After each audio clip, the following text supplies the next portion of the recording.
बॉलीवुड जगत में शोक की लहर है क्योंकि राजू श्रीवास्तव प्रसिद्ध अदाकार कॉमेडियन इस दुनिया में नहीं रहे। राजू श्रीवास्तव का निधन हो गया है। जम्मू कश्मीर के श्रीनगर में 32 साल के बाद लोग बड़ी स्क्रीन के ऊपर फिल्म देखेंगे, यानी कि वहाँ पर एक ऐसे मल्टीप्लेक्स का निर्माण किया गया जो 32 साल बाद हुआ है। और 90 के दशक में ऐसा दौर हुआ करता था, लेकिन आतंकवाद के साए ने सब कुछ तबाह कर दिया था। बात की जाए श्रीनगर की तो श्रीनगर में 9 मल्टीप्लेक्स हुआ करते थे, लेकिन समय के अनुसार जिस प्रकार से आतंकवाद का दौर आया उसी के चलते वहाँ पर कुछ लोगों ने उन सिनेमाज़ को स्कूल में तब्दील कर दिया। कुछ लोगों ने इन मल्टीप्लेक्स को अपने अनुसार बेस कैंप बना लिया। आर्मी ने भी उनको कईयों को बेस कैंप बनाया, कुछ अस्पताल बन गए। लेकिन अब फिर से वहाँ पर लोग पहुँचेंगे, फिल्में देखेंगे।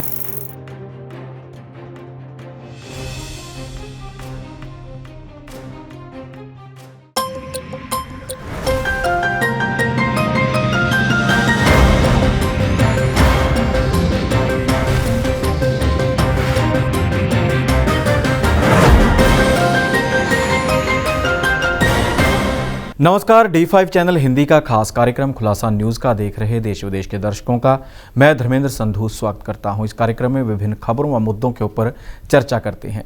सबसे बड़ी व दुखद खबर बॉलीवुड जगत से सामने आ रही है। बॉलीवुड जगत में शोक की लहर है क्योंकि राजू श्रीवास्तव प्रसिद्ध अदाकार कॉमेडियन इस दुनिया में नहीं रहे। राजू श्रीवास्तव का निधन हो गया है। एम्स में भर्ती थे, काफ़ी देर से वो बीमार ही चल रहे थे। डॉक्टर्स की माने तो कभी उनकी जो हालत थी, जो उनकी तबीयत थी, वो स्थिर रहती थी, कभी नाजुक हो जाती थी तो कभी बिल्कुल सही दिखते थे। लेकिन पिछले 41-42 दिनों से वो होश में नहीं आए थे, यानी कि कुल मिलाकर कहा जाए तो बेहोशी की हालत में थे। इलाज चल रहा था, लेकिन जब ही ये खबर फैली तो पूरे बॉलीवुड जगत में शोक फैल गया। सबने ट्वीट करने शुरू कर दिए। आपको बता दें कि राजू श्रीवास्तव प्रसिद्ध कॉमेडियन थे। उन्होंने कई ऐसे शोज़ में अपनी हाज़िरी लगवाई जहां पर उन्होंने पूरी तरह से नाम कमाया। आपको बता दें कि राजू श्रीवास्तव बिग बॉस में भी एंट्री कर चुके थे। इसके अलावा नच बलिए जो डांस का कंपटीशन था, एक सीरियल चलता था, उसमें भी उन्होंने अपनी पत्नी के साथ शमूलियत की थी। इसके अलावा वह और भी कई बड़े शो, कॉमेडी का जो सबसे बड़ा कंपटीशन था इंडियन लाफ्टर चैलेंज, उसमें भी उन्होंने दमखम दिखाया था। इसके अलावा और भी कई शोज़ थे, फिल्मों में भी उन्होंने काम किया था और कई एड्स में भी वो दिखाई देते थे। लेकिन अचानक उनकी मौत हुई है। एम्स में भर्ती थे और डॉक्टर्स ने कहा था कि उनके ब्रेन ने काम करना बंद कर दिया है। और कुछ दिन पहले ही उनकी मौत की अफवाह भी फैली थी और साथ ही परिवार सामने आया था और डॉक्टर्स ने कहा था कि ऐसा कुछ भी नहीं हुआ है। अफवाह उड़ाई गई है कि राजू श्रीवास्तव इस दुनिया में नहीं रहे, लेकिन इस बार ये अफवाह नहीं है। राजू श्रीवास्तव इस दुनिया में नहीं रहे। राजू श्रीवास्तव ने सियासत में भी एंट्री की थी। 2014 में लोकसभा चुनाव के लिए उन्हें टिकट दी गई थी समाजवादी पार्टी की ओर से, लेकिन कुछ कारणों के चलते उन्होंने टिकट वापस कर दी थी और उसके बाद वह 2014 में ही भाजपा में शामिल हुए थे और भाजपा की कई मुहिमों का वो हिस्सा रहे थे और भाजपा में उन्होंने कई मुद्दे भी उठाए थे। लेकिन अब राजू श्रीवास्तव स्क्रीन पर दिखाई नहीं देंगे, लोगों को दिखाई नहीं देंगे।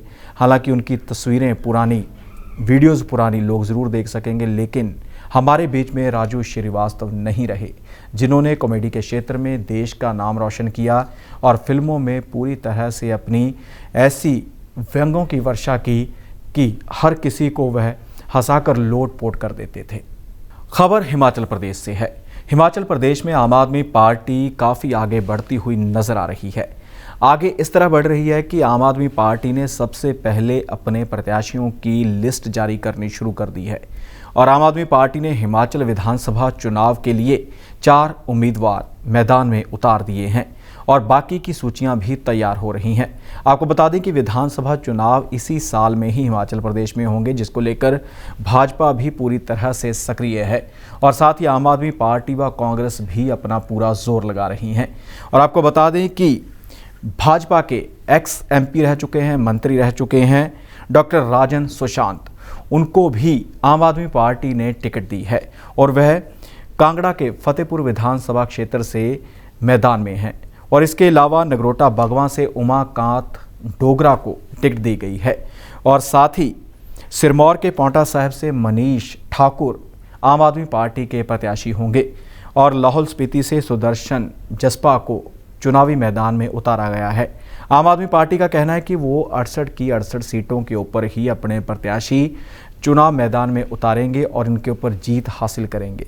और आपको बता दें कि इससे पहले भगवंत सिंह मान जो पंजाब के मुख्यमंत्री हैं और दिल्ली के उप मुख्यमंत्री मनीष सिसोदिया, दिल्ली के मुख्यमंत्री अरविंद केजरीवाल रोड शो कर चुके हैं, रैलीज कर चुके हैं हिमाचल प्रदेश में और पूरी तरह से चुनावी प्रचार कर रहे हैं।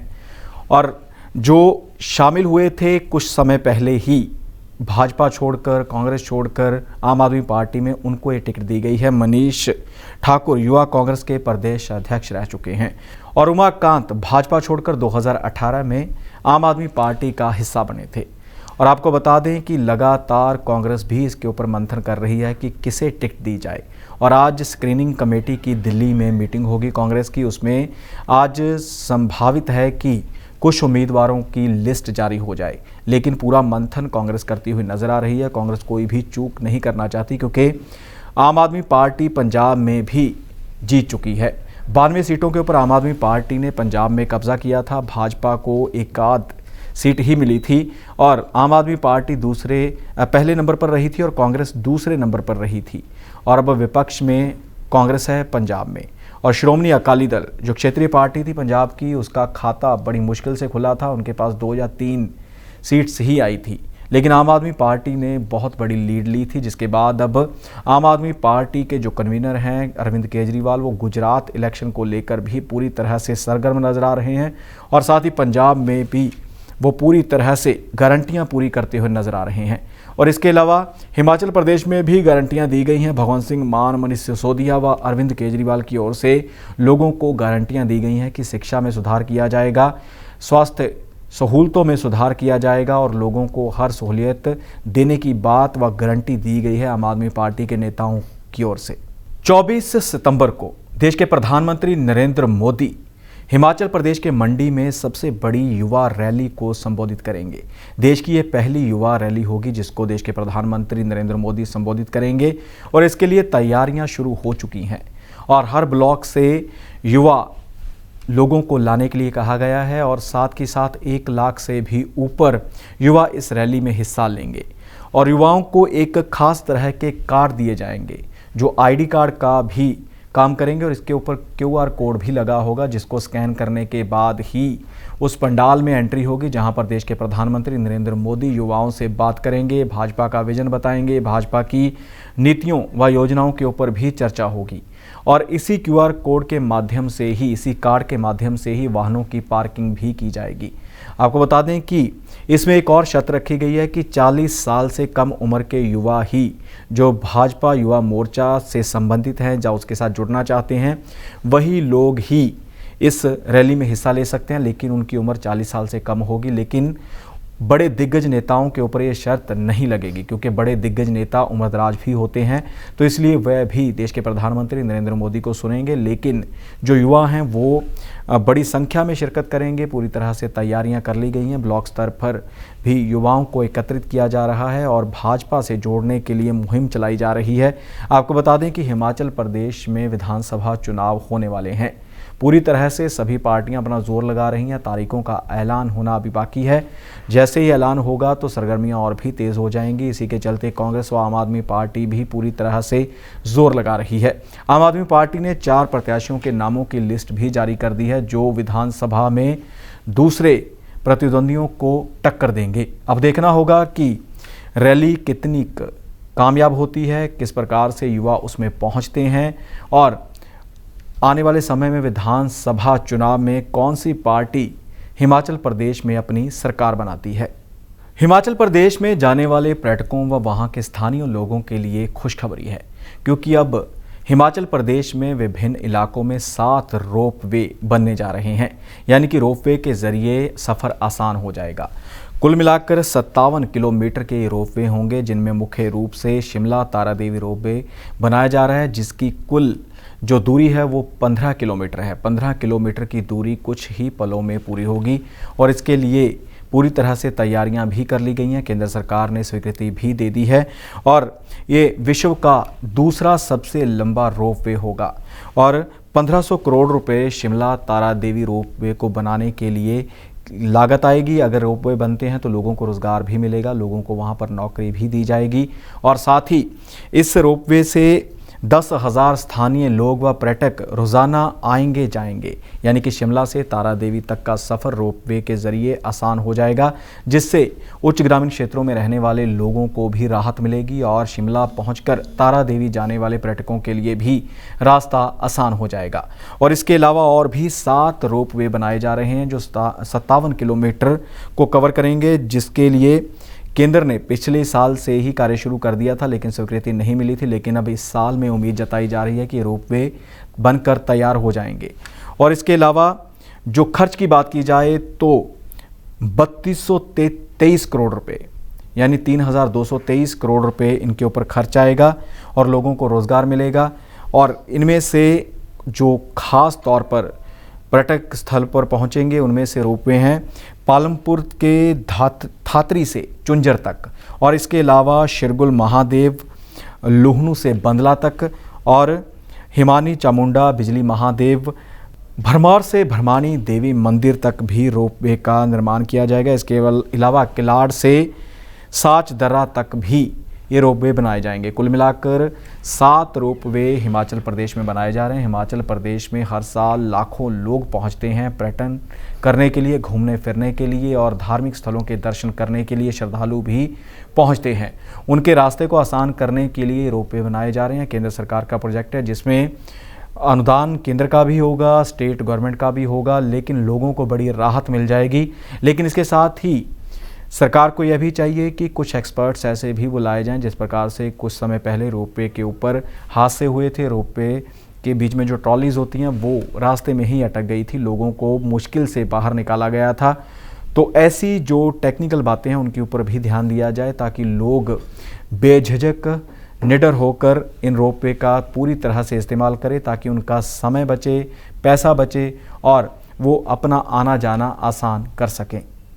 खबर श्रीनगर से है, यानी कि जम्मू कश्मीर से है। जम्मू कश्मीर के श्रीनगर में 32 साल के बाद लोग बड़ी स्क्रीन के ऊपर फिल्म देखेंगे। यानी कि वहाँ पर एक ऐसे मल्टीप्लेक्स का निर्माण किया गया जो 32 साल बाद हुआ है और 90 के दशक में ऐसा दौर हुआ करता था, लेकिन आतंकवाद के साए ने सब कुछ तबाह कर दिया था। तो इसी के चलते अब श्रीनगर में भी लोग फिल्म देख सकेंगे। बड़ी स्क्रीन के ऊपर आने वाली युवा पीढ़ी अपनी मनपसंद फिल्में देख सकेगी। और आपको बता दें कि वहाँ के जो उपराज्यपाल हैं मनोज सिन्हा, उन्होंने मल्टीप्लेक्स का उद्घाटन किया है और उसमें सबसे पहले कुछ चयनित लोगों को, कुछ खास लोगों को लाल सिंह चड्ढा फिल्म भी दिखाई गई है और इसकी कैपेसिटी भी काफ़ी रखी गई है। 3 स्क्रीन लगाई गई हैं जिसमें 520 लोग एक साथ फिल्म देख सकते हैं। और इसके अलावा बता दें कि आपको कि 1980 के दशक तक घाटी में यानी कि जम्मू कश्मीर में 15 सिनेमा घर हुआ करते थे, लेकिन वह बंद हो गए। और कुल मिलाकर बात की जाए श्रीनगर की तो श्रीनगर में 9 मल्टीप्लेक्स हुआ करते थे, लेकिन समय के अनुसार जिस प्रकार से आतंकवाद का दौर आया उसी के चलते वहाँ पर कुछ लोगों ने उन सिनेमाज़ को स्कूल में तब्दील कर दिया। कुछ लोगों ने इन मल्टीप्लेक्स को अपने अनुसार बेस कैंप बना लिया। आर्मी ने भी उनको कईयों को बेस कैंप बनाया, कुछ अस्पताल बन गए। लेकिन अब फिर से वहाँ पर लोग पहुँचेंगे, फिल्में देखेंगे और एक पहला 32 साल बाद पूरी तरह से आधुनिक मल्टीप्लेक्स श्रीनगर के जम्मू कश्मीर के लोगों को मिल चुका है। और इसकी खासियत यह भी होगी कि बर्फबारी के मौसम में भी इसमें फिल्में देख सकेंगे जो फिल्मों के शौकीन हैं। इसमें हीटर्स का इंतज़ाम किया गया है ताकि पूरी जमाने वाली सर्दी में भी लोग फिल्म का आनंद ले सकें। और इसमें जो है 1990 के बाद ये पहली बार ऐसा हो रहा है कि 32 सालों के बाद मल्टीप्लेक्स फिर से खुलेंगे और उसके जम्मू कश्मीर के जो लोग हैं वो फिल्मों का आनंद ले सकेंगे। खुलासा न्यूज़ का में फिलहाल इतना ही। मुझे धर्मेंद्र संधू को दे इजाज़त। धन्यवाद।